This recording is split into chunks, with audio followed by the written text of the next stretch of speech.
На третье место, что интересно, выходит на данный момент пока партия АУ. То есть партия существует более 2 десятков лет, но, скажем так, то есть особым рейтингом никогда не хвасталась.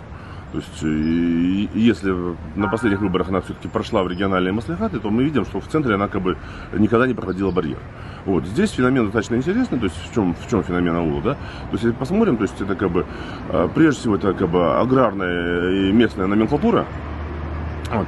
Плюс определенное количество там, фермеров, определенное количество многочисленных некогда аграрных НИИ.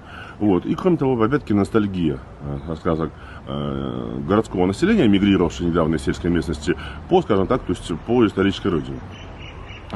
Думаю, вкупе дает, и плюс добавок все-таки, то есть многие не нашли, особенно те, кто хотел поучаствовать в выборах, место в других партиях, прежде всего как бы в правящей, потому что все-таки есть определенный как бы отсев и пенсионеров, да, которых как бы, скажем, относительно активном находится состоянии, как бы хотели бы поучаствовать в выборах. Вот. Плюс, опять-таки, то есть где-то проиграли конкуренцию, скажем так, скорее финансовой элите, которая активно сейчас влезает в аграрные отношения. То есть АУ, получается, он такой, как бы, альтернатива действующей власти, можно сказать, в какой-то степени получается. Вот. Ну, посмотрим на его электоральные результаты, потому что все-таки опыт показывает, что в ходе кампании у АУ показывает высокий рейтинг, на выборах, получается, рейтинг не проявляется. Но здесь мы видим, да, что как бы, компания разыграна достаточно четко, а все-таки лидер партии не сильно популярный и харизматичный Бектаев от держится в стороне.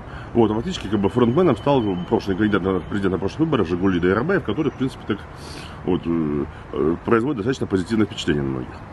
Вот. То есть АУ, получается, выходит на третье место.